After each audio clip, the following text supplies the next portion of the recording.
Donc bonjour à toutes et à tous, ici Jotamko pour Choc FM 105.1.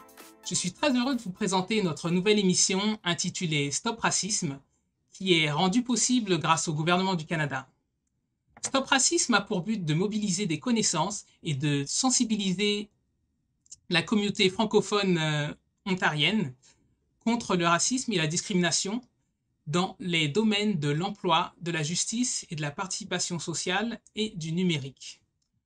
Aujourd'hui, j'ai l'honneur de présenter ce forum sur le thème de l'emploi aux côtés d'Annick Chalifour. Bonjour Annick. Bonjour. Et nous avons avec nous un merveilleux panel composé de leaders et piliers de la communauté francophone ontarienne. Donc, vous pouvez commencer à vous présenter. Donc, Sabine, je t'en prie. Bonjour et merci pour cette invitation à ce beau panel. Un sujet très intéressant et très important. Donc, je suis Sabine Soumaré, directrice générale du portail de connaissances pour les femmes en entrepreneuriat au Diversity Institute de l'Université de Ryerson. Et j'aurai l'occasion de vous en dire un petit peu plus sur nos projets qui sont très en lien avec justement toute la lutte contre le racisme. Ok. Donc, Caroline, je t'en prie. Bonjour, merci de m'avoir invitée. Je suis tellement contente de me retrouver, de parler d'un sujet si important avec des personnes comme Sabine Soumaré et Baptiste Boucardès. Donc, c'est très... merci pour ce beau panel. Caroline Zamar, je suis directrice générale du MOFIF, qui est le mouvement ontarien des femmes immigrantes francophones. Et tout comme Sabine, nous avons des activités, des projets qui sont vraiment dédiés à cette lutte importante qui est la lutte contre le racisme. Et à toi, Baptiste.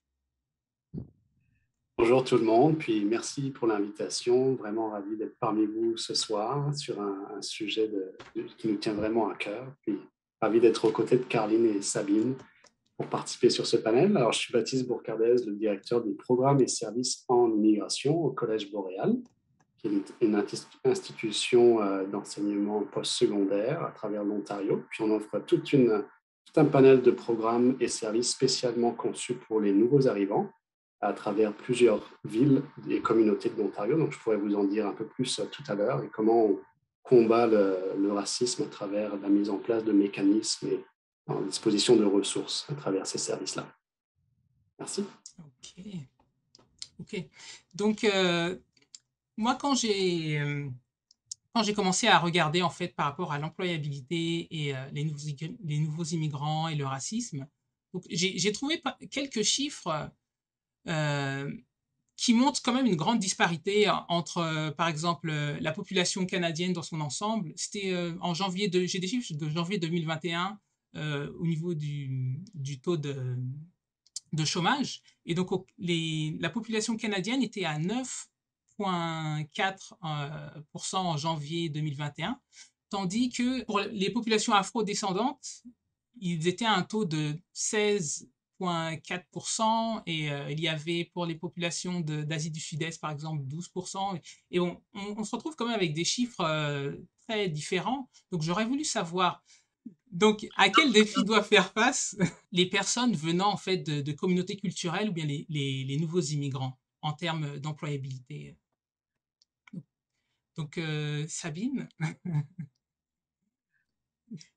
Eh bien, en fait, en termes d'employabilité, c'est certain qu'il y a des obstacles auxquels font face les nouveaux immigrants et ça, on a pu le constater à plusieurs reprises. Et ces obstacles peuvent être liés, par exemple, à la reconnaissance des diplômes, aux expériences qui ne sont pas reconnues, expériences professionnelles et expériences au niveau également académique. Donc, ce qui est un problème, bien évidemment, parce que en arrivant avec une certaine expertise dans un pays où les reconnaissances, ou du moins les diplômes ne sont pas reconnus, ça force très souvent les nouveaux immigrants à repartir à zéro. Il y a aussi, et on sait d'ailleurs que 25% des immigrants titulaires d'un diplôme université occupaient un emploi n'exigeant pas justement plus qu'un niveau d'études secondaires. Donc, ce qui prouve aussi qu'ils sont obligés de trouver un travail en fait pour pouvoir se nourrir, pour pouvoir tout simplement démarrer et avoir une certaine expérience canadienne. Parce qu'il y a aussi cet aspect d'expérience canadienne dont on entend souvent parler, qui est quand on arrive au Canada, en l'occurrence, il faut avoir l'expérience canadienne. L'expérience canadienne, il faut bien démarrer quelque part pour pouvoir l'avoir. Mais ce que j'aime dire aussi, et ce que je pense qui est très important, c'est au niveau de l'entrepreneuriat. Et là, j'en reviens encore à l'expertise. Lorsqu'on arrive et qu'on a une expertise, l'employabilité, c'est une chose, mais l'option aussi de devenir entrepreneur, de monter son entreprise, je pense que ça peut aider à contourner justement ces obstacles dont on vient de parler. Et d'ailleurs, on a pu le constater dans certains de nos rapports, le fait justement d'avoir une identité, une culture qui est différente nous amène à une certaine discrimination en termes dans le monde de l'employabilité. Alors ça aussi, c'est un facteur qui amène des entrepreneurs à se diriger vers justement l'entrepreneuriat pour justement pouvoir voler de leurs propres ailes et tout simplement pouvoir démarrer en fait dans la vie professionnelle dans ce pays d'accueil. Est-ce que Caroline voudrait rajouter? Oui. Merci, Sabine. Comme Sabine l'a dit, le problème de la reconnaissance des diplômes, c'est vraiment un défi énorme et en plus ironique, parce que les personnes qui arrivent sont sélectionnées à cause de leurs études et si ça fait partie de la sélection, on arrive plein d'espoir et on arrive et puis on dit que ça ne compte pas, qu'on doit recommencer à zéro. Donc, je trouve que c'est quand même ironique que l'élément qui rend un candidat le plus compétitif dans sa sélection pour le processus d'immigration n'est pas reconnu. C'est aberrant et injuste. Et je pense que depuis ça va faire 18 ans que je suis au Canada, le problème existait déjà. J'ai rencontré des personnes qui étaient là depuis 20 ans qui m'en parlaient. Donc, ça veut dire qu'on est au courant du problème, ça ne date pas d'hier. Et je pense ce qui me dérange dans tout ça, c'est que maintenant, ça fait partie de la norme qu'on demande. C'est comme si l'immigrante qui arrive ici, que c'est normal. Donc, au lieu de le résoudre et de se battre et de faire quelque chose pour changer tout ça, et qu'on lui dise, mais c'est normal, il faut tout recommencer, vraiment. Donc, je pense que c'est ça qui me choque encore plus, c'est cette acceptation que c'est un fait, alors que c'est pas normal, en fait. Ça ne devrait pas être, c'est pas normal. Ce qu'on nous demande, ce niveau de sacrifice, ce niveau de renonciation demander à quelqu'un de laisser renoncer à ses compétences qui lui permettent de gagner, d'avoir une vie décente, de nourrir sa famille, de réaliser des rêves et de partir à zéro, c'est pas normal. Ça ne devrait pas être la norme, pas du tout. Non, ouais. Je pense que comme la conversation commence, j'étais en train de regarder mes statistiques. Je dis, ben non, je vais. Tout à l'heure, vous nous avez demandé de parler aussi à partir d'avoir une conversation à cœur ouvert. Donc, Oui. je vais me permettre de dire ce que je pense. Oui, non, mais tout à fait. Après, en tout cas, je te remercie beaucoup, Caroline, de ce commentaire. D'ailleurs, j'aimerais rebondir sur ça parce que moi, il m'est arrivé aussi c'est quelque chose qui m'est arrivé quand j'étais en France par rapport à ma mère qui était médecin. Mais bon, tout d'abord, j'aimerais avoir le commentaire de Baptiste et après, on va revenir sur ça. Je vais continuer sur les bonnes bases de Caroline et de Sabine. Alors, je vais un petit peu parler de la reconnaissance des diplômes aussi parce que c'est quelque chose qu'on analyse beaucoup dans les services aux nouveaux arrivants qu'on offre. Une des premières barrières d'employabilité qu'on voit, c'est la barrière de la langue, l'aspect linguistique, surtout en Ontario, dans un contexte minoritaire pour les francophones. Les entreprises qui embauchent, la majorité des emplois sont dans un domaine anglophone et donc la nécessité de pouvoir parler anglais de façon professionnelle, c'est une barrière significative pour certaines personnes qui n'avaient peut-être pas ces us ces informations avant d'arriver. Des fois, il y a un peu un disconnect entre le message qu'on a avant d'immigrer au Canada dans telle ou telle province ou telle localité, puis la réalité quand on arrive sur le terrain. Donc, la barrière linguistique est une grosse barrière d'employabilité, mais c'est une barrière qui se brise et qui se travaille. Donc, ce n'est pas insurmontable. Donc, celle-ci est... Il y a des mécanismes, il y a des programmes, il y a des formations qui existent, gratuites, certaines payantes pour les nouveaux arrivants, mais qui sont disponibles, on pourra en parler un peu tout à l'heure. Sur la reconnaissance des diplômes, je suis d'accord avec ce que Caroline dit. Puis je pense qu'il y a un manque de... Beaucoup d'emplois sont dans des petites et moyennes entreprises, puis les structures de ressources humaines de ces entreprises n'ont pas toujours la capacité d'analyse de diplômes qui ont été obtenus à l'international. Donc, il existe des mécanismes d'équivalence de diplômes qui est reconnu par des institutions postsecondaires pour rentrer dans des programmes, mais pas nécessairement reconnu par des employeurs qui préfèrent se fier sur des institutions éducatives locales, des collèges, des cégeps, des universités, parce que c'est leur cadre de référence. Et donc, je pense qu'il y a du travail à faire à ce niveau-là, sensibilisation auprès des employeurs, des petites et moyennes entreprises. Sur l'expérience canadienne aussi, là aussi, c'est le cadre de référence des entreprises, donc qui se base sur des expériences vécues. Dans un monde idéal, ça ne devrait pas être une barrière d'employabilité. Les immigrants qui profitent de nos services sont riches en expérience personnelle, en expérience professionnelle, ont tellement à apporter. Et donc, cette expérience canadienne ne devrait pas être vraiment un facteur. En plus de ça, se rajoutent des discriminations à l'embauche, que ce soit lié à la race, que ce soit lié à sa foi, à son sexe, à sa langue, son orientation sexuelle, je l'ai dit, son âge, sa situation familiale. Donc, beaucoup d'expériences vécues. Ouais. Le genre, pardon, je l'ai oublié. Excuse-moi, oui, tu as bien raison, Karine. Donc, ça, c'est des aspects. Donc, dans les personnes qu'on rencontre, on a souvent deux cas de figure. On a des personnes avec des profils hautement qualifiés, qui arrivent avec des maîtrises, des doctorats, beaucoup d'expérience. Et là, le processus d'intégration, d'insertion professionnelle prend beaucoup plus de temps que prévu. On pensait qu'en quelques semaines, en quelques mois, on allait obtenir un emploi à la hauteur de ses expériences et de son profil, mais ça ne se passe pas comme ça. Et là, il y a un sentiment de frustration par rapport à toute cette lenteur du système qu'on combat seul, qu'on a l'impression de combattre tout seul. Dans le deuxième cas de figure, on a des personnes qui perdent confiance en fait dans leur potentiel. Et donc là, c'est peu importe le niveau d'éducation, c'est face à toutes ces barrières-là. On a l'impression, on perd courage, on perd la motivation, et puis on se contente de ce qui nous est possible à ce moment-là. Et puis ça, on doit absolument l'éviter. Il y a des mécanismes en place, il y a des programmes, il y a des services d'appui. Il ne faut pas se sentir laissé seul, il faut faire appel à des personnes et des organismes qui peuvent appuyer quand on se retrouve dans ce type de situation. Je sais que tu voulais dire quelque chose, Joe, mais j'aimerais aussi après réagir sur ce que Baptiste a partagé avec nous. Non, vas-y tout de suite, en fait. Par rapport à cette perte de confiance en soi, c'est quelque chose que j'ai vécu moi-même.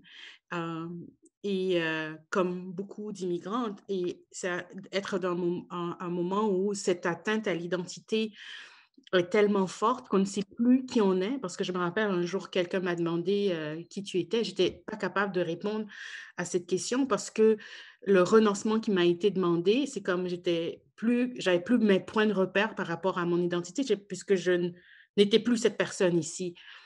Et ce qui arrive, c'est que ce système, cette immigration, ce processus qui est traumatisant parce que le processus d'immigration n'est pas agréable, c'est pas pour tout le monde, c'est très traumatisant pour beaucoup.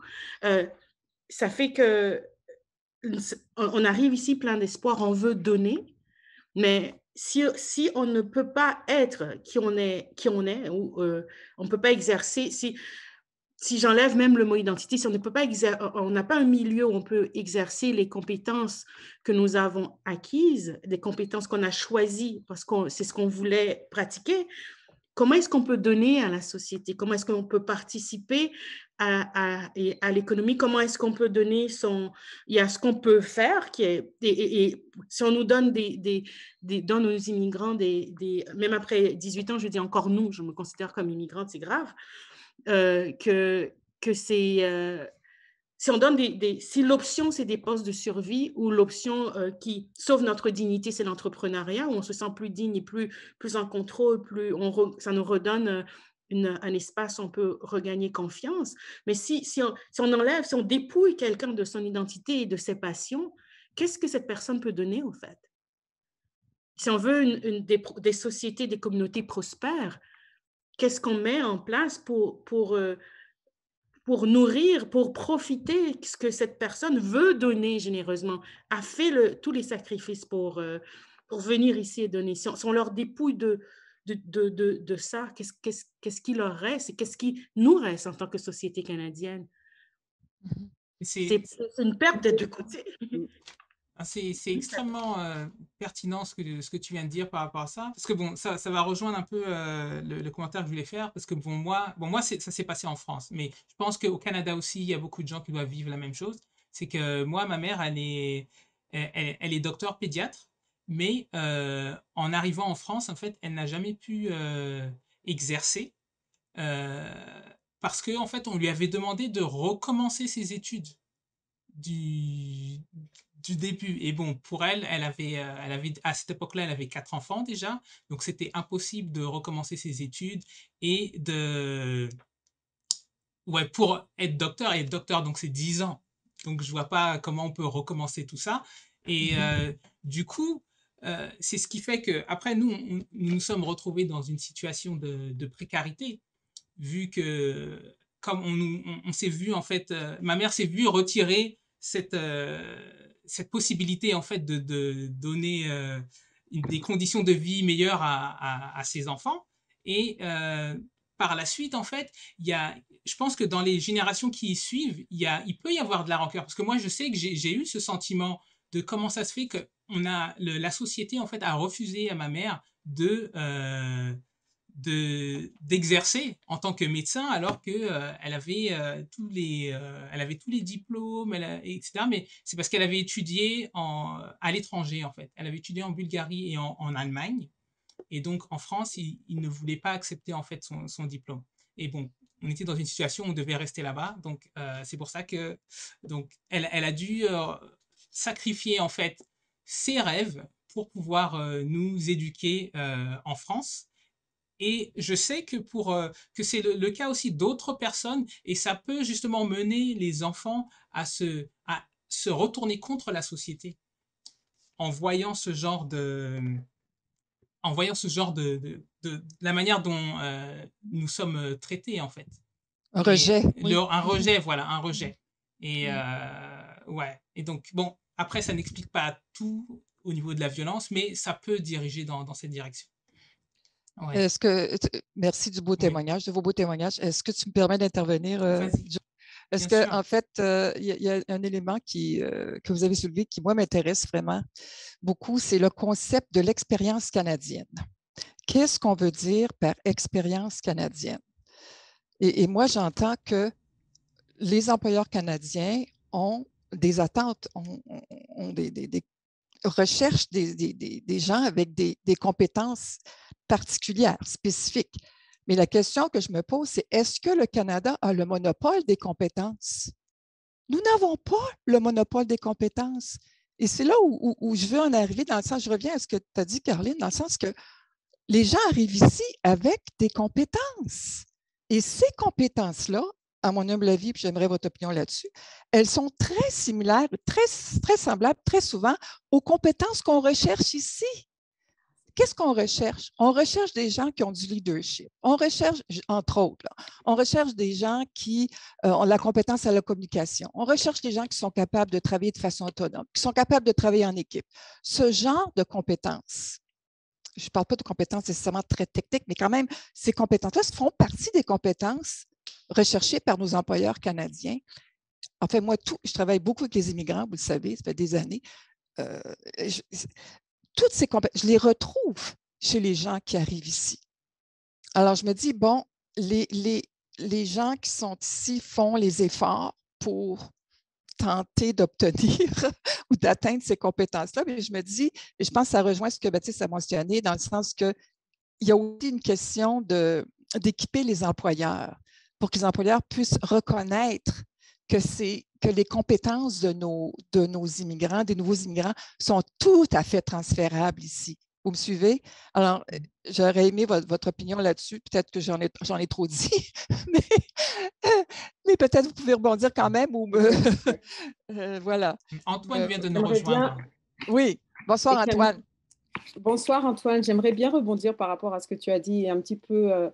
Moi, il y a un mot qui me vient souvent en tête et je pense qu'on l'entend et on l'a souvent entendu, c'est la résilience. Qu'est-ce que les nouveaux arrivants sont résilients? Ils font preuve de résilience. Je pense qu'il faudrait déjà dire que ce n'est pas de la résilience, c'est de la résistance parce qu'il n'y a pas le choix dans le contexte dans lequel ils sont. Donc déjà, ça, c'est une première chose. Tu parlais de compétences, Annick. Moi, je connais un médecin qui était docteur en France, qui est arrivé ici avec sa famille, sa femme psychologue, elle a dû tout repasser à zéro, mais lui, il n'a pas eu le courage de tout repasser à zéro. Parce que comme tu le disais tout à l'heure, on parle de 10 ans, de repasser 10 ans sur les bancs d'école pour pouvoir finalement démontrer qu'on est médecin alors qu'on a passé plus de 20 ans de sa vie à l'exercer, cette fonction. Donc, il faut aussi dissocier à la fois les professions libérales et puis ensuite bien évidemment d'autres emplois qu'on peut exercer un petit peu plus facilement, comme quand tu parles de communication, de marketing, qui sont des compétences acquises dans notre pays, certes, mais qui peuvent facilement être transférables. Maintenant, il y a une troisième chose, c'est aussi au niveau de la pénurie d'emploi, enfin de la pénurie de main-d'œuvre du moins. On est en pleine pénurie de main-d'œuvre. Alors, est-ce que le gouvernement va regarder les choses différemment? Les gouvernements, les différents paliers vont regarder les choses différemment en vraiment prenant en compte cette situation, cette difficulté et pour s'assurer justement d'inclure les gens, mais dans toute leur diversité. Parce que ce n'est pas juste ouvrir la porte pour justement avoir un emploi, parce que ça, on le voit souvent, hein. On peut avoir accès à un emploi à un certain niveau. Après, jusqu'où on peut monter? Parce qu'après, il y a aussi ce mur de glace, et puis on pourrait en parler, j'en suis sûre, Caroline, qui travaille beaucoup avec les femmes immigrantes. Donc, le plus on ajoute, donc on est immigrant, et puis on a un diplôme qui vient de l'étranger, donc qui n'est pas forcément reconnu ici. Et puis ensuite, on a une langue on a la difficulté par rapport à la langue, on a l'aspect culturel, parce qu'on le sait aussi, quand on travaille au Canada, il y a aussi un modèle, il y a aussi une culture qui est différente du pays dans lequel on est, dans lequel on vient. La culture d'emploi au Canada est différente, par exemple, la culture d'où je viens moi, donc la France, la façon dont on parle avec son supérieur, toutes ces choses-là, c'est des petites subtilités, mais au final, quand on les comprend, on peut avancer dans sa carrière, parce que c'est ce qu'on souhaite aussi aux immigrants. On ne souhaite pas, en tout cas moi, je ne leur souhaite pas juste de trouver un emploi. Je leur souhaite de se développer, de grandir dans leur emploi et dans l'expertise dans laquelle ils ont. Et je reviens à mon point qui est de grandir aussi en tant qu'entrepreneur. Si d'un jour ils décident de développer leur entreprise, je leur souhaite que leur entreprise puisse croître et avoir justement une belle part de marché, parce que ça démontre encore plus justement cette résistance. Donc ça, c'est un petit peu revenir sur les points qui ont été mentionnés, mais aussi ajouter un petit peu plus par rapport à cet aspect, comme on peut le dire, des différentes compétences, mais revenons aux problématiques, mais trouvons des pistes de solutions. Et je pense qu'on pourra en parler justement ensemble à travers le Collège Boréal, MOFIF et également de notre côté, puis aussi au niveau du gouvernement. Et ça, j'aurai l'occasion peut-être de mentionner certaines initiatives à ce niveau-là. Mais est-ce que tu crois, Sabine, pardon, qu'on ne devrait pas aussi faire des efforts à l'égard des employeurs pour justement leur expliquer cette possibilité de transfert de compétences? Parce que, enfin, moi, les témoignages que j'ai reçus de plusieurs nouveaux immigrants, c'est qu'on me dit « Ah, ben, vous n'avez pas l'expérience canadienne. » Tu vois, ça semble être un obstacle, en tout cas pour certains. Alors, à ce moment-là, il faut expliquer, il faut vraiment décortiquer, expliquer qu'est-ce qu'on veut dire par expérience canadienne. Vraiment, chez nos employeurs, je ne sais pas ce que vous en pensez, pour que les employeurs comprennent que les nouveaux immigrants qui arrivent ici ont ces compétences transférables qui, justement, signifient qu'en fait, ils ont une expérience semblable à celle que nous avons au Canada. Géographiquement, c'est différent, mais le travail en équipe, c'est le travail en équipe. Alors, oui, bon, il y a des subtilités culturelles, évidemment, mais tu vois où je veux en venir? Je vois où tu veux en venir parce que ça me rappelle, et je vais laisser la parole à Caroline, je ne veux pas trop parler, je pense qu'elle voulait intervenir. Je vais donner mon exemple très rapidement. Lorsque je suis arrivée à Toronto il y a 10 ans de ça, j'ai travaillé donc au centre francophone pendant 6 mois et ensuite je devais justement passer une entrevue pour avoir le poste permanent. Parce que je suis arrivée 6 mois, puis ensuite repasser une entrevue. Et à ce moment-là, ce qu'on m'a dit, c'était il faut qu'on justifie justement que tu as les compétences par rapport, enfin, qu'on puisse, comment dire, te différencier par rapport au marché canadien, donc aux autres Canadiens qui vont postuler pour le même poste. Donc, il y a toi et il y a les Canadiens. Il y a les Canadiens qui ont l'éducation canadienne, qui ont la culture, qui ont tout ce qui va avec. Puis, il y a toi qui viens de l'étranger, qui n'a pas d'expérience canadienne. Et puis, c'est le cas. Je n'avais jamais travaillé au Canada, mais qui a des diplômes. Mais voilà. Donc, il y a aussi cette proportion, ou en tout cas, ça c'était à l'époque. Je ne sais pas si ça a changé, de quelle mesure ça a changé. Mais moi, d'entrée de jeu, j'ai été très facilement, enfin, on m'a expliqué très clairement les choses. Il y a toi, il y a les autres. Donc, comment toi, justement, comment on peut justifier que tu as plus d'expertise que quelqu'un qui est né justement au Canada avec des compétences équivalentes. Donc, il y a aussi ça, la problématique auquel on fait face. Faut se rendre compte qu'on n'est pas seul, c'est pas juste les nouveaux, il y a les nouveaux immigrants, les nouveaux arrivants, qui ont également à faire compétition avec les personnes qui sont nées ici et qui ont des diplômes similaires. Donc, merci beaucoup, Sabine. Est-ce que tu voulais ajouter quelque chose, Caroline? Oui, je voulais ajouter quelque chose aussi à ça, c'est que le mot compétence canadienne veut dire beaucoup de choses. C'est comme Sabine vient de donner un exemple concret. Je pense aussi, entendons-nous, ça veut dire est-ce qu'on peut lui faire confiance? C'est ça l'expérience canadienne aussi pour beaucoup. Est-ce qu'on peut lui faire confiance? Une personne qui est d'ici, c'est considéré comme un candidat ou une candidate qui a du potentiel. Mais sur le marché du travail, une personne racisée, noire, qui vient de l'étranger est considérée comme un risque.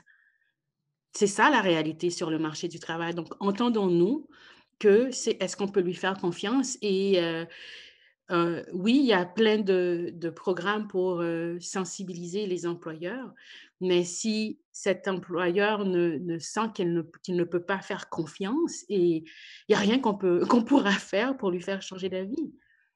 Entendons-nous. Donc, qu'est-ce qu'on peut mettre en œuvre pour, je ne peux pas dire éradiquer, mais pour changer, je ne sais quel est le mot à utiliser là, pour cette culture de méfiance envers les étrangers. Il faut changer les mentalités. Il faut changer les mentalités. C'est de la méfiance. Est-ce qu'on peut lui faire confiance? Pourquoi, à compétence égale, une personne racisée qui vient de l'étranger est un risque et non pas un potentiel? C'est tout de suite là. Donc, qu'est-ce qu'on fait? Comment est-ce qu'on aide les employeurs à être conscients de leurs biais personnels, parce qu'il y en a qui ne se rendent pas compte. Et entendons-nous, il y a des gens que j'aime beaucoup, mais qui sont racistes sans le savoir. Et c'est à cause de biais personnels, des choses qu'ils ne se rendent même pas compte, en fait. Et c'est qu'est-ce qu'on fait pour qu'ils se réexaminent leur processus d'embauche, mais réexaminent leur mentalité, parce qu'il y a les décisions, ce n'est pas les politiques qui les prennent, les décisions, les politiques, on essaie de mettre des balises pour protéger autant qu'on peut ou favoriser, mais à la fin de la journée, c'est une personne qui prend cette décision. Si cette personne n'a pas changé de mentalité, est-ce que cette porte va s'ouvrir? Qu'est-ce qu'on fait à ce niveau-là pour... en fait, on ne se considère pas d'égal à égal. On n'est pas considéré voilà, c'est ça. C'est ça.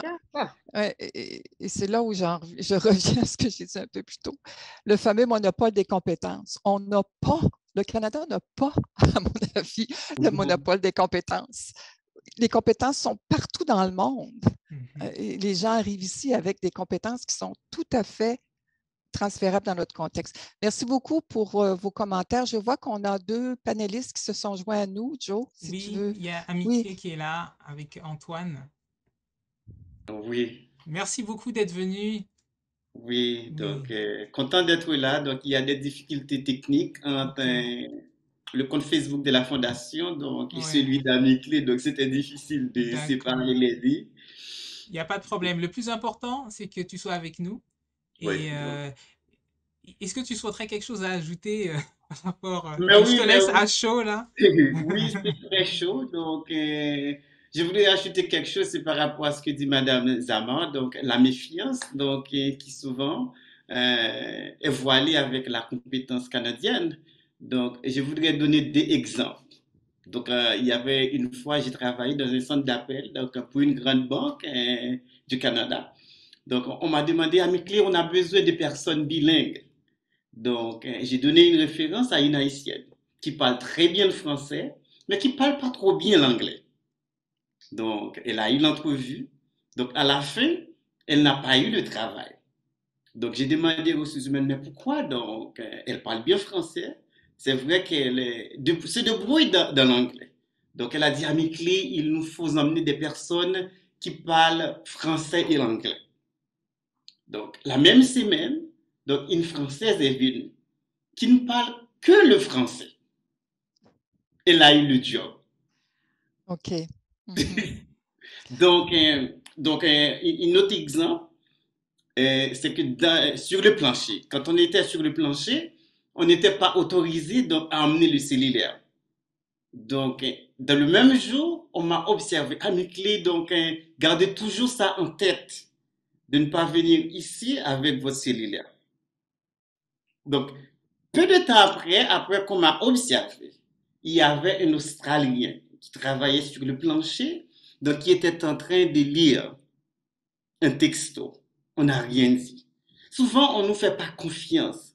Et je crois que c'est ce qui explique le taux de chômage dans notre communauté, qu'on soit Mhm. sénégalais, français, congolais, donc les personnes noires. Parce que moi, je ne dis pas des personnes racisées, parce que donc, dans l'intégration économique des personnes racisées, il y a une hiérarchie. Mhm. Donc, souvent, donc, il y a une préférence pour des personnes qui viennent, que ce soit de la Tunisie, de l'Algérie, du Maroc, qui est différent donc, pour les autres pays. Donc, c'est ça que je voulais ajouter par rapport à ce que dit Madame Zama. Donc, Est-ce il y a une méfiance. Il y a une méfiance, on ne nous fait pas confiance, hein. On nous prend comme des personnes à risque, hein. Et c'est cette perception qui est trop souvent ancrée dans l'habitus. L'habitus, c'est un concept sociologique hein, qui est incorporé avec la perception qu'on fait de nous. C'est un stéréotype qui est trop souvent ancré dans l'opinion de monsieur et de madame tout le monde. Oui, et ça fait partie des attitudes racistes. Oui.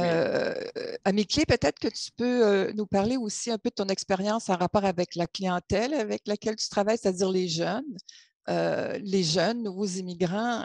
Qu'est-ce que as-tu des témoignages que tu peux nous partager en rapport avec ce groupe cible? Les, Ben, les jeunes adultes, là, tu sais, les 18, enfin, le groupe avec lequel vous travaillez, la Fondation. mais si je fais donc une historicité de la fondation, au début c'était donc une fondation qui a été créée pour aider les jeunes Canadiens d'origine haïtienne. Mhm, Mais avec le temps, quand on observe le besoin qu'il y a sur le marché du travail et puis les Mhm. barrières qu'il faut contrer, donc ce sont des barrières qui sont identiques pour des jeunes en provenance des pays francophones, des Ok. personnes qui éprouvent des difficultés pour trouver un emploi, comme l'exemple que je viens de donner par rapport à mon expérience personnelle. Donc, le marché canadien, donc souvent, doit être plus ouvert aux personnes noires.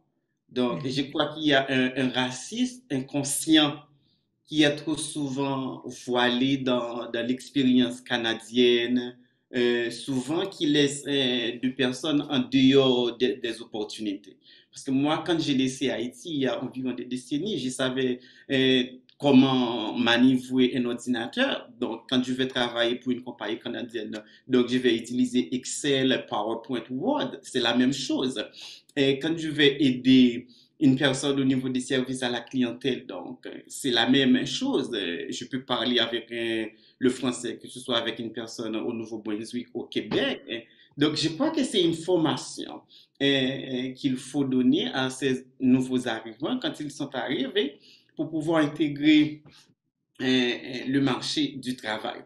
Donc, ce que je peux dire par rapport à tout ce qu'on vient d'écrire, quoique j'étais arrivé en retard, c'est qu'il y a une insensibilité qui est trop souvent extrême pour des personnes d'ascendance africaine au Canada. Et je crois que c'est ce qui explique donc le travail de la Fondation et celui des MOFIF et autant d'autres organismes qui se donnent corps et âme pour aider ces personnes.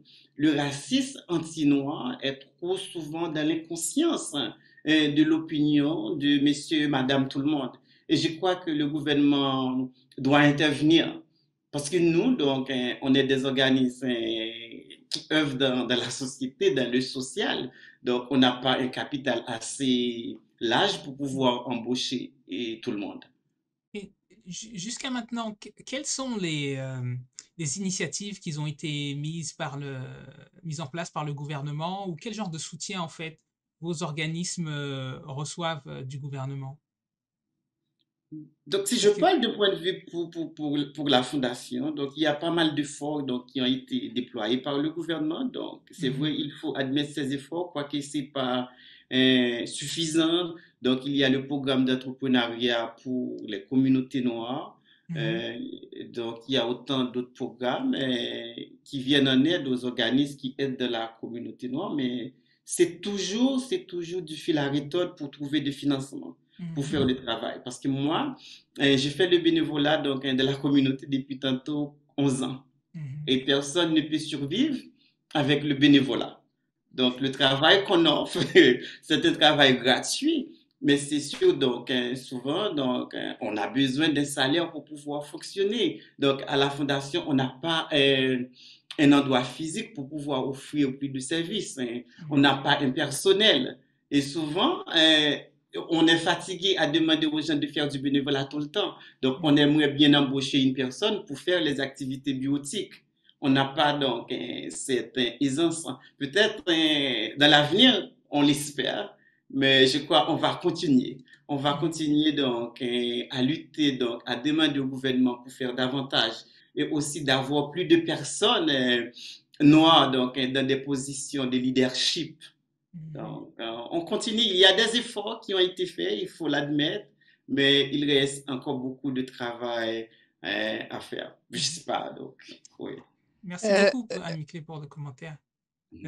Excuse-moi, Sabine, il me semble que tu avais des choses à dire par rapport aux initiatives du gouvernement ou...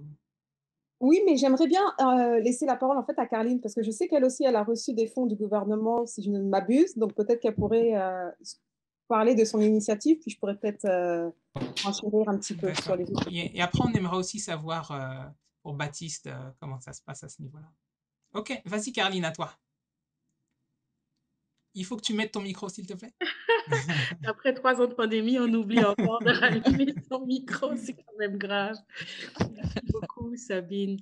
Oui, nous sommes très chanceuses au MOFIF. Nous avons le programme Envol des entrepreneurs ontariennes noires, qui est un programme interprovincial. Donc, c'est l'Ontario et le Québec. On soutient vraiment des entrepreneurs noirs. Et comme Sabine l'a dit, l'entrepreneuriat, c'est vraiment un tremplin qu'il ne faut pas négliger pour l'épanouissement économique des femmes. Et en particulier des femmes noires et racisées qui sont sous-desservies, entendons-nous, qui ont plus de barrières à l'emploi. Donc, ce programme, c'est un programme qui permet vraiment d'accompagner des entreprises qui sont en pré-démarrage, démarrage et des entreprises en croissance. Et on travaille avec des partenaires en Ontario et le Québec. Nous pensons vraiment que les Noirs francophones en Ontario sont une minorité dans une minorité. Et la plus grande population de Noirs francophones, au fait, se trouve au Québec. C'est pour ça que on voulait que des alliances créer une plateforme, déjà dans la conception du projet, que les activités permettent à ces personnes de se rencontrer de façon continue, hormis des activités de réseautage, parce que rien qu'en créant des alliances, ça permet d'augmenter ses parts de marché, quoi. Ça donne accès ça donne accès à beaucoup plus d'opportunités, et je pense que les alliances, c'est une communauté qui doit vraiment se soutenir et créer un écosystème qui permet de profiter de tout ce qui existe, parce que je crois vraiment en la collaboration. Ce que fait Sabine avec le portail, c'est absolument extraordinaire. Et tout le travail aussi de Diversity Institute avec toutes les études, toutes les données probantes qui nous permettent de construire des programmes et des initiatives qui sont pertinents, et c'est absolument formidable. Donc, voilà, c'est un écosystème qui permet de profiter de ce qui existe et aussi qui permet de se soutenir, parce que cet engouement pour l'entreprise, pas cet engouement, mais cette volonté de soutenir les communautés noires, entendons-nous, c'est quelque chose d'assez récent, qui est des enveloppes budgétaires spécifiques à ces communautés. Donc, nous ne voulons pas que si ces enveloppes disparaissent, rien n'est garanti que ces entrepreneurs se retrouvent sans support. Donc, c'est pour ça, dès le départ, on fait très attention que ce soutien se construit entre elles, entre les entrepreneurs elles-mêmes, et aussi à travers les institutions, les autres membres qui font partie de ce réseau qui est important. Mm-hmm. Merci beaucoup, Sabine. J'ai trop parlé. C'est à mon tour. Merci beaucoup, Caroline. À toi, Sabine. Oui, je trouvais que c'était important de laisser parler les récipiendaires justement de justement ce fonds qui a été octroyé par le gouvernement du Canada pour justement soutenir les communautés noires et plus particulièrement l'entrepreneuriat chez les communautés noires. Donc ça, c'est une initiative, entre autres, Amiclé l'a mentionné, donc je vais pas trop revenir dessus. Peut-être la seule nuance que j'ajouterais, c'est qu'il y a vraiment deux volets importants, qui est justement cette partie donner des fonds aux organismes pour pouvoir aider les communautés noires sur le terrain, les communautés entrepreneuriales noires sur le terrain. Puis il y a l'aspect recherche, un petit peu comme ce que nous faisons en fait au portail de connaissances pour les femmes en entrepreneuriat. Donc il y a justement cet aspect de recherche parce qu'on sait qu'il y a très peu de données de manière générale pour les communautés noires. Donc ça, bien évidemment, quand on n'a pas de données, on n'a pas d'indicateurs, c'est difficile de justement comprendre quels sont les obstacles, savoir ce qu'il faut mettre en place et ajuster les programmes justement en fonction de la communauté, notamment de la communauté noire. Donc ça, c'est important. Donc ça vient d'être lancé, c'est très récent, on attend de voir les rapports et de regarder justement ce qui va en ressortir. La deuxième chose que j'aimerais mentionner, c'est au niveau de l'approvisionnement. Le gouvernement fédéral a également lancé un programme pour justement faciliter l'approvisionnement, donc l'accès au marché au niveau du gouvernement pour les communautés noires. Donc ça aussi, c'est une autre initiative parce qu'on sait que l'approvisionnement, déjà d'une, c'est pas facile de le naviguer, de le comprendre, ce système en tant que tel, comment on peut faire comment on peut travailler justement ou offrir ses services au gouvernement, c'est pas chose facile. On a l'impression que c'est quelque chose de bien fermé, ce qui est le cas, mais justement le gouvernement a décidé de l'ouvrir et de faciliter justement l'approvisionnement, ou du moins ouvrir les portes, comme je le disais, du gouvernement aux communautés noires pour faire du business. Et la troisième chose, en fait, c'est le défi 50-30, que peut-être certains ont entendu parler, dont le principe est vraiment d'aller chercher des entreprises à travers le Canada pour qu'elles puissent être signataires de ce défi. Ce défi, c'est 50% de parité et 30% de représentation, donc de la diversité. Parce qu'on sait que dans les conseils d'administration et dans les hautes directions, et tout à l'heure, Amiclé le mentionnait, c'est important d'avoir des leaders à un plus haut niveau, aux hautes directions. C'est ça, en fait. Le gouvernement cherche justement à amener beaucoup plus de diversité à ce niveau-là, au niveau des conseils d'administration et des hautes directions. Donc, c'est des initiatives qui, je suis tout à fait d'accord avec Caroline, qui commencent à arriver. Il y a un momentum qui est en train de se bâtir, mais je pense que c'est important de saisir la chance et de mener les choses. Quand on a des fonds qui arrivent justement par rapport à ce fameux fonds de l'entrepreneuriat pour les communautés noires, il faut l'utiliser et il faut soutenir sa communauté. Le défi 50-30, ça va pouvoir outiller les entreprises. Il y a plus de 1500 signataires à travers le Canada, des entreprises à la fois, donc bien évidemment anglophones, mais également francophones. Il faut passer le mot parce qu'on doit justement changer le système. Et pour changer le système, il faut être outillé. Et c'est ce que le gouvernement cherche à faire avec ce défi, outiller, donner les bonnes pratiques, s'assurer qu'il y ait du mentorat, s'assurer qu'on puisse comprendre justement quels sont comment expliquer ça? En fait, quoi faire quand on a un conseil d'administration? On siège dans des conseils d'administration nous-mêmes. Comment on recrute nos membres? Est-ce qu'on a en ce moment, et on peut se poser la question entre nous, est-ce qu'on a 50% donc de parité homme-femme et 30% de diversité? Est-ce que c'est le cas au Collège Boréal? Est-ce que c'est le cas au MOFI? Peut-être pas parce que c'est beaucoup plus ciblé, on parle de femmes en entrepreneuriat ou de femmes immigrantes. Mais donc, il y a ce travail aussi qui est en train de se faire et je pense que c'est important pour les organismes d'en être conscients et d'utiliser les fonds disponibles et continuer à faire de la recherche pour aller chercher beaucoup plus. Parce qu'il y a encore beaucoup de travail à faire. On n'a pas terminé parce qu'il y a ces 3 initiatives dont j'ai mentionné. Il y a beaucoup de travail à faire. À long terme. Oui. Et Baptiste, est-ce que tu veux rajouter quelque chose sur ça? Plein de choses à ajouter. Vas-y. Merci, Joe. Je t'en prie, vas-y.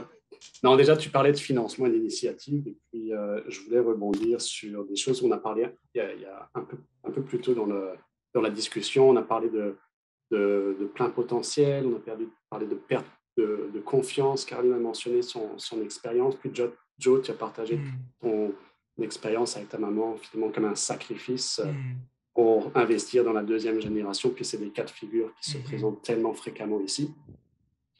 Alors, le Collège Boréal offre des services d'établissement financés par le gouvernement provincial et fédéral. Puis, on a réfléchi à notre modèle de service et puis on a voulu aller plus loin. Parce que le modèle d'établissement, qui est souvent comme une plateforme d'accueil des personnes qui arrivent ici, vient répondre à des besoins vraiment physiologiques, des besoins sécuritaires, mais va pas toujours au-delà. Tu sais, ça touche à des besoins d'appartenance par rapport à la société d'accueil, des activités sociales et culturelles. Mais est-ce que ça touche à l'estime de soi? Est-ce que ça touche à l'accomplissement de soi? Puis on a besoin de cet accomplissement de soi pour se sentir mieux dans la société dans laquelle on vit.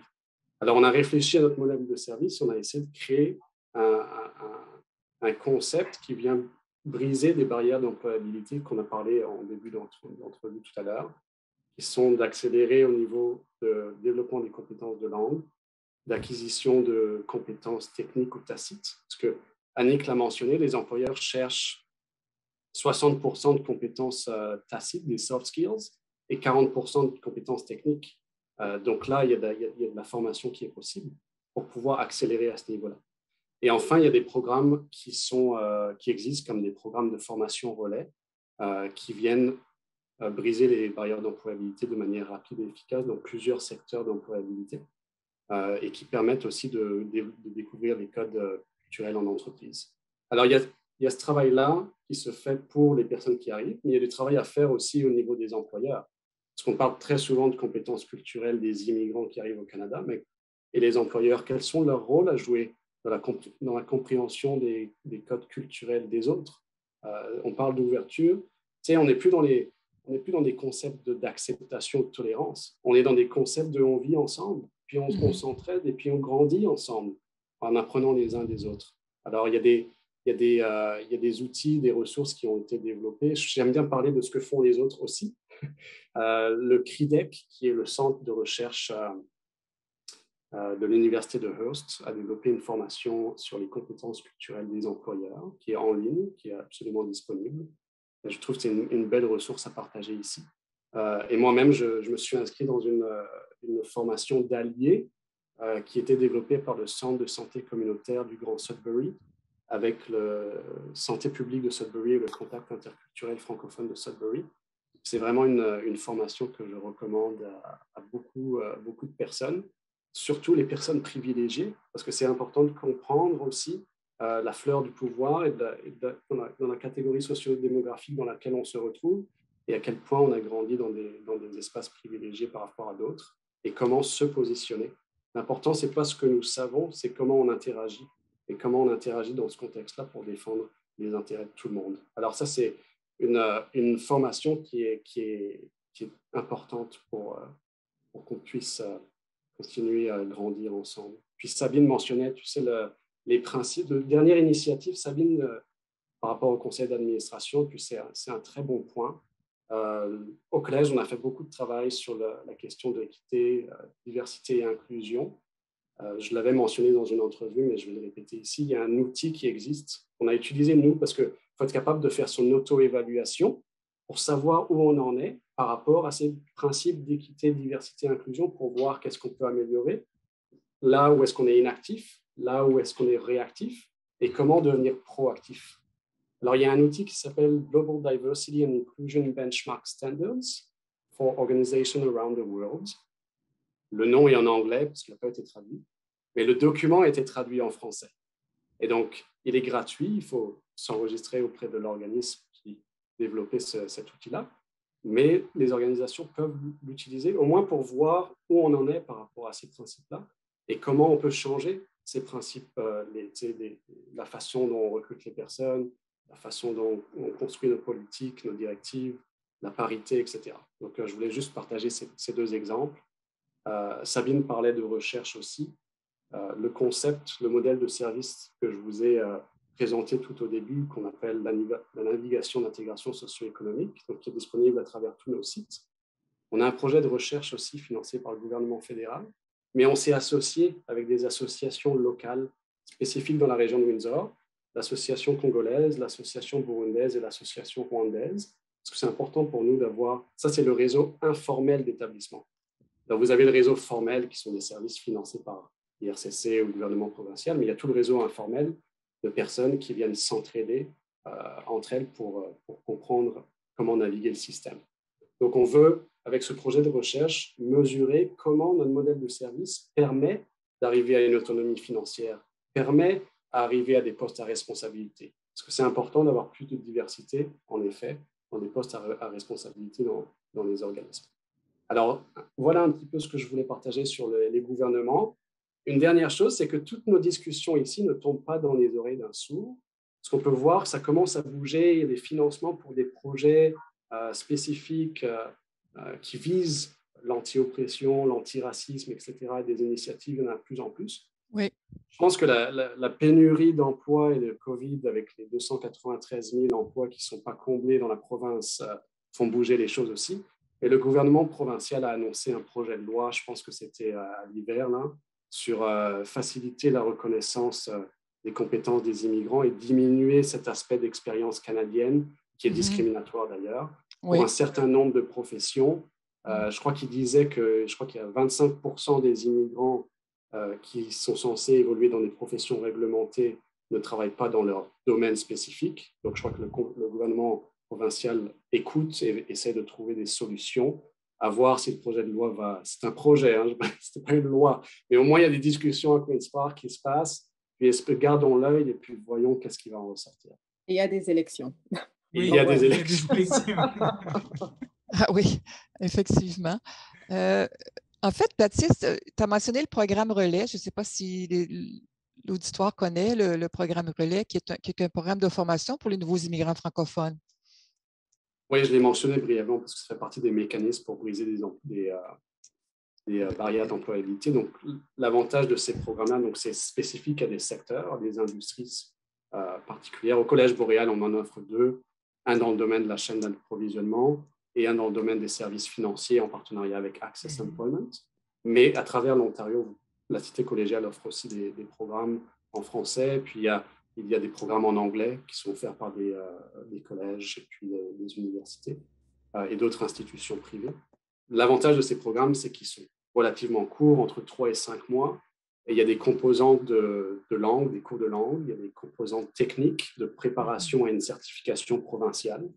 Par exemple, dans notre programme de chaîne d'approvisionnement, on prépare une certification qui s'appelle CPIM, qui est recherchée dans le domaine de la logistique. Et enfin, il y a une composante en milieu de travail, un stage.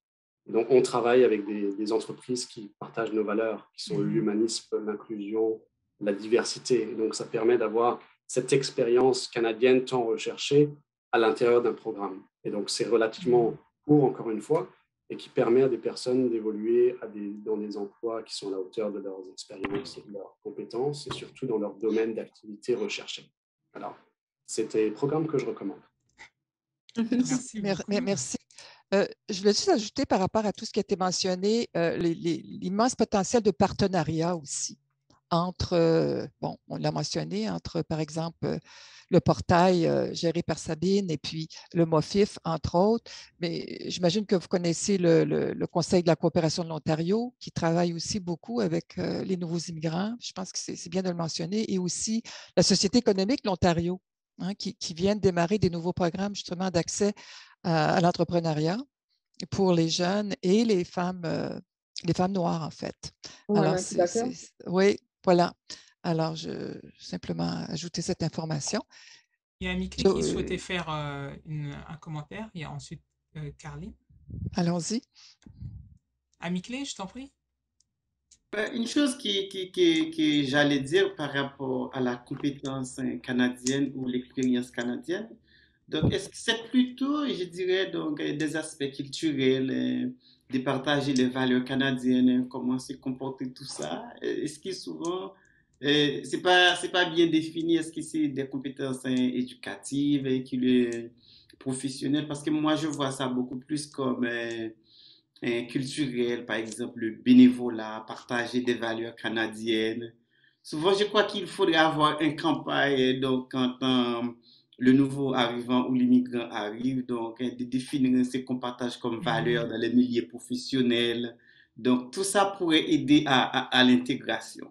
Souvent, donc, quand on parle de compétences ou de l'expérience canadienne, c'est un peu vague ou un peu défini, qui souvent laisse le nouveau arrivant sur le marché du travail sans pouvoir trouver un emploi. Je crois qu'il faut être très, très spécifique quand on parle de l'expérience canadienne. Pour moi, je vois ça comme étant des compétences culturelles, donc ce qui définit comme des valeurs canadiennes. Moi, ça, c'est mon point de vue donc, quand on parle d'expérience ou compétences canadiennes.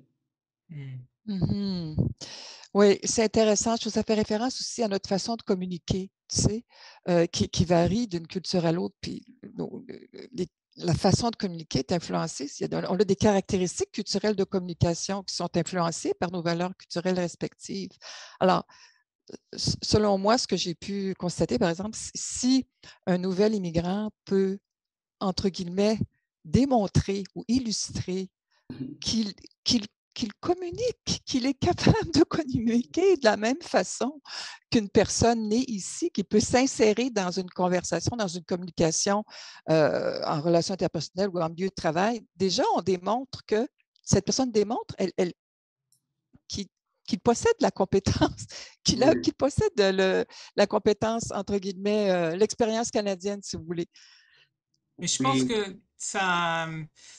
que probablement à l'origine c'était quelque chose qui pouvait être justifié, mais qu'il y a beaucoup d'employeurs qui utilisent ça d'une manière à pouvoir relative. à pouvoir décider à pouvoir choisir en fait, à pouvoir donner une excuse pour ne pas prendre un certain type d'employé.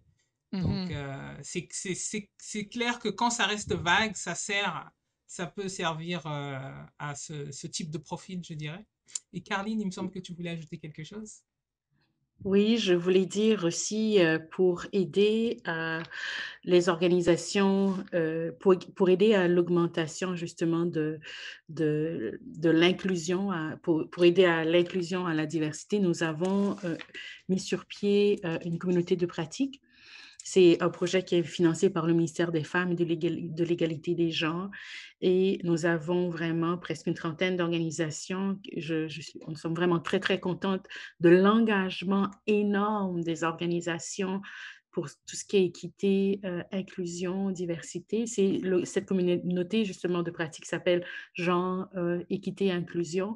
Et c'est vraiment pour donner les outils aux organisations, partager les outils que nous avons pour les aider à une meilleure inclusion, évidemment, des femmes immigrantes francophones. Nous sommes une organisation de femmes immigrantes, mais de personnes racisées en général, de tenir compte de ce contexte de genre, de se poser des questions et aussi de profiter de l'intelligence collective autour de la table parce qu'il y a beaucoup d'organisations qui font des choses et c'est un bel espace pour leur permettre de partager leurs meilleures pratiques parce que ce problème, entendons-nous, de représentation, il y a beaucoup de gens qui confondent participation et représentation.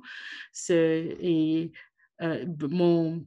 souvent parce qu'il y a beaucoup de personnes racisées immigrantes au niveau des employés.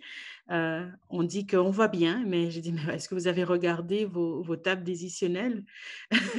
Parce que beaucoup d'immigrants se retrouvent dans ces postes, c'est pas souvent leur premier choix et ça ne peut pas être un cadre de référence, ça ne suffit pas pour la main-d'œuvre bon marché ne peut pas être un indicateur qu'une organisation fait tout son possible pour vraiment militer pour l'équité et l'inclusion si aux tables décisionnelles, ces voix ne sont pas représentées.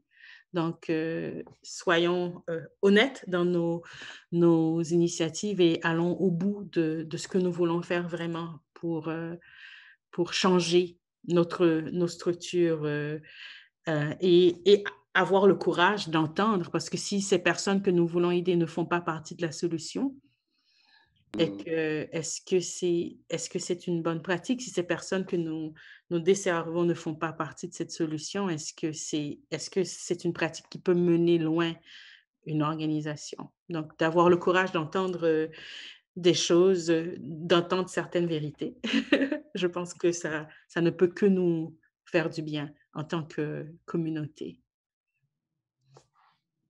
Moi, Caroline, quand tu mentionnes ça, ça m'amène à réfléchir sur la gestion du cycle des ressources humaines.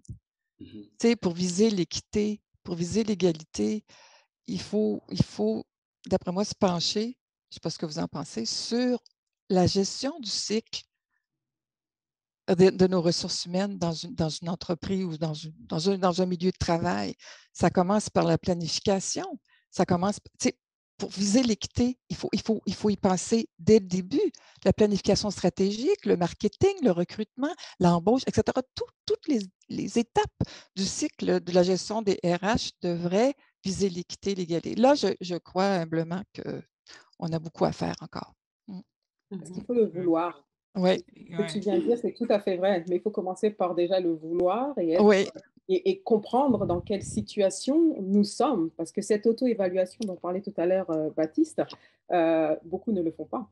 Donc, on ne voit pas forcément le problème.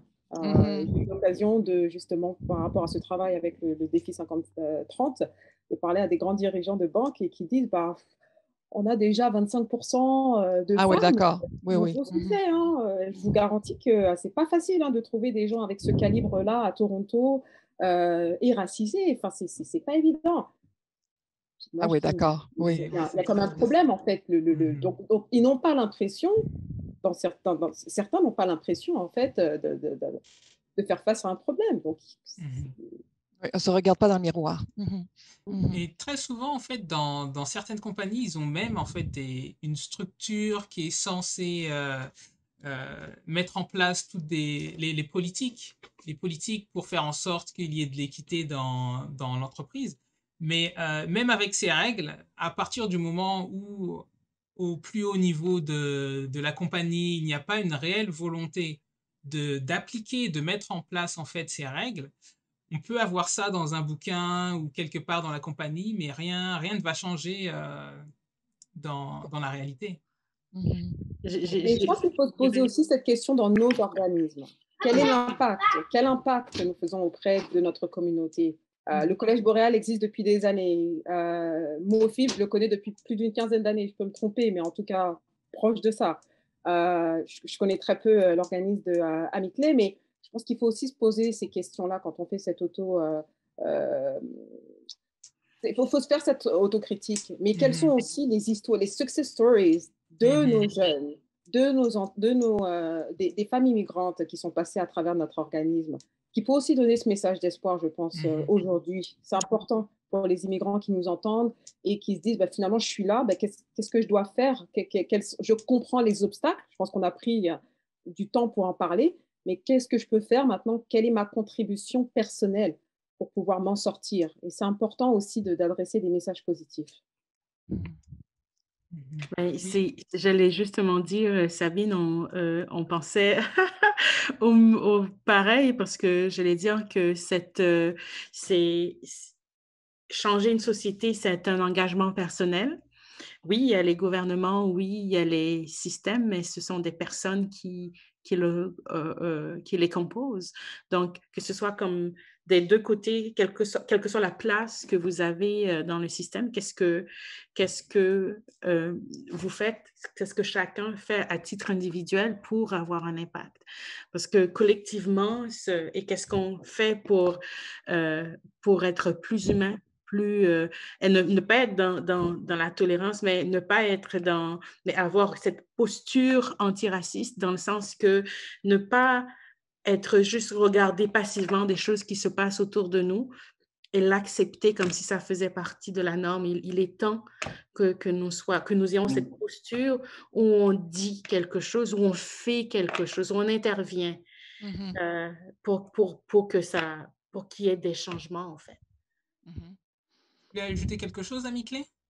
Oui, donc j'allais dire qu'il y a des principes au Canada euh, qui sont trop souvent normalisés. Et c'est ce qui rend très très difficile de finir un mandat quand une personne noire ou une personne minoritaire est dans une position de leadership, comme on avait vu à Ottawa avec le chef de police qui est noir, le chef de police de Toronto qui était aussi noir. Donc, il y avait aussi une députée fédérale, donc c'est Madame Selina qui est noire. Il y a aussi le ministre de la Justice d'Alberta qui était aussi noir. Donc, ces personnes font toujours face à des obstacles majeurs. Donc, la semaine dernière, j'avais participé à un débat national avec le directeur fédéral de la lutte contre le racisme. J'ai soulevé ces problèmes. Donc, le système canadien doit être plus tolérant quand une personne noire est dans une position de leadership. Donc souvent, c'est vrai, on parle, c'est vrai, c'est un discours assez idéologique contre le racisme, anti-noir, contre le racisme systémique, mais dans le fond, donc cette personne fait face à trop de problèmes qui est dans l'inconscient de l'opinion de monsieur et de madame tout le monde. Ça, c'est quelque chose que je dois mentionner. Une dernière chose que j'allais dire, je ne pense pas que je vais prendre la parole encore, c'est que donc, souvent, on parle d'expérience canadienne, c'est vrai, mais quand l'immigrant arrive, donc il faut surtout mettre des politiques en place pour que l'immigrant ne se retrouve pas coiffé dans sa propre communauté, donc dans son propre restaurant, dans son industrie musicale. Donc, il faut faire un effort pour mélanger avec les autres. Je crois qu'on est dans la semaine du bénévolat national. Donc, en fin de semaine, j'organiserai un buffet d'appréciation. Donc, c'est surtout, j'essaie de mélanger tout le monde. Donc, pour pouvoir donc, créer cet espace d'inclusion, d'échange culturel, de cohésion sociale. Ça, c'est important dans le processus d'éliminer les obstacles, que ce soit les obstacles culturels, à l'emploi et aussi économiques. Ouais, merci beaucoup pour ce commentaire. Baptiste, il me semble que tu voulais ajouter quelque chose? Oui, je voulais ajouter parce que Caroline parlait de communauté de pratique, etc. Et puis, c'est vrai qu'il existe beaucoup d'experts de sujets, en fait, et que les organismes n'ont pas toujours l'expertise pour adresser les principes d'équité, de diversité, inclusion. Tout le monde n'a pas des gros secteurs ressources humaines. Mais le collège, par exemple, s'est affilié avec le Centre canadien de diversité et d'inclusion, CCDI. Il y a la possibilité d'avoir une affiliation pour bénéficier d'une longue gamme de formations bilingues pour former en fait les employés sur qu'est-ce que c'est un biais, qu'est-ce que c'est les stéréotypes, qu'est-ce que c'est les préjugés. C'est important aussi que la haute direction des organismes, les conseils d'administration soient sensibilisés pour qu'ensuite ils encouragent cet effort de mise en place de politiques et de principes à l'intérieur des organismes. Donc ça, c'est un petit conseil que j'aimerais partager. Puis enfin, une idée, tu sais, il y a beaucoup pour les organismes en général qui nous entourent sont pour cette cause, parce que ce sont pour aider les personnes qu'on dessert, etc. On est dans le domaine de l'immigration, mais il y a beaucoup de financements de différents paliers de gouvernement qui vont toucher des entreprises. Et en général, quand on donne du financement, on demande certaines garanties de l'employeur. J'essaie de réfléchir à des mécanismes qui pas forcés, mais qui demanderaient des comptes, de la redevabilité envers l'employeur pour mettre en place des principes d'équité, de diversité et d'inclusion, de faire son auto-évaluation. Donc, quand je te disais que des fois, on demande des preuves ou de la redevabilité comme un certificat d'assurance, est-ce que tu as une politique pour telle chose? Est-ce que tu as une politique de la violence en milieu de travail? Peut-être qu'il y aurait des attentes plus élevées sur des principes d'inclusion au milieu de travail de la part des gouvernements, des paliers de gouvernement, pour l'octroi de financement, pour l'octroi de subventions salariales, etc. Donc ça, j'espère que ça fera partie des discussions en allant de l'avant, parce qu'il faut faire bouger les choses. Alors, parfois les discussions, mais des fois, il faut aussi implémenter de manière policée à l'intérieur de l'octroi de financement, par exemple. Voilà. Après, il y a aussi toutes les belles histoires de succès, parce qu'on a parlé de barrières, on a parlé d'obstacles, mais comme disait Sabine, tellement de belles histoires aussi. J'espère qu'on aura l'occasion, peut-être avec Choc FM, d'avoir des invités qui viendraient nous partager leurs belles histoires d'intégration. Bien sûr, ça, il n'y a pas Sabine de est une problème. histoire à succès. Caroline est une histoire à succès. Et comme nous approchons à la fin du forum, j'aurais voulu savoir si vous auriez en fait un dernier mot à ajouter par rapport à cette thématique ou par rapport à votre expérience ou quelque chose à partager avec notre audience de Choc FM 105.1. Caroline. Oui, il y a cette image, cette phrase que j'avais lue une fois et qui disait que le Dalai Lama qui disait, si vous pensez que vous n'avez aucun pouvoir, que vous pouvez faire aucun changement, que vous êtes trop petit pour faire quelque chose, d'essayer de dormir avec un moustique. Donc, moi, j'adore cette phrase. Donc, c'est juste de dire que tout le monde est capable de participer, de contribuer, de faire quelque chose. Qui que vous soyez, ou vraiment quel que soit votre emploi, quel que soit votre rôle, tout le monde peut avoir un impact considérable sur la vie de quelqu'un. Et si on a un impact sur la vie de quelqu'un, on a un impact sur un système, on a un impact sur une communauté, sur un pays, etc. Donc, ne sous-estimez pas vos bonnes actions, ne sous-estimez pas ce pouvoir de changement que vous avez. Oui, c'est important. Il n'y a pas de petites actions, spécialement dans ce domaine-là. Voilà. C'est vraiment merveilleux et très inspirant. Merci Sabine. Est-ce que tu as un mot de la fin? Je voulais juste dire que j'espère que cette vidéo ou ce Facebook Live, ou peu importe la manière dont la personne consommera cette vidéo, je souhaite juste que nos discussions en fait puissent aider les personnes qui vont nous entendre, qui puissent aller vers justement toutes ces ressources que nous avons recommandées. J'espère d'ailleurs, Joe, que tous les liens seront disponibles sur le site de Choc FM, parce que là, il y a eu quand même pas mal de ressources. Alors, c'est vraiment ce que je souhaite. Non, ben oui. D'ailleurs, par rapport à ça, j'aurais besoin que vous m'envoyiez en fait les liens des documents dont vous avez parlé durant ce forum, parce que j'aimerais en fait les mettre à disposition également pour notre audience, parce que c'est vraiment, je trouve que vous avez partagé vraiment des choses extrêmement importantes pour la communauté. Donc, toutes ces ressources, et on n'a pas, c'est des choses auxquelles les gens n'ont pas accès directement ou facilement. Donc, je pense que c'est important de l'avoir quelque part. Et donc, en tout cas, avec Stop Racisme 105.1, on va faire en sorte de diffuser au maximum toutes les informations, données, documents qu'on peut avoir. Et donc, même si moi, j'aimerais vous retrouver plus tard encore dans d'autres forums ou pour d'autres entrevues. Mais si vous n'avez pas l'occasion, en fait, de nous rejoindre encore une fois sur Stop Racisme 105.1, en fait, vous pouvez nous envoyer en fait tous vos documents. Si par exemple, Sabine, tu entends un nouveau projet qui arrive, n'hésite pas à m'envoyer un email et moi, je le ferai suivre sur Choc FM, le site de Choc FM, et je le partagerai avec tout le monde.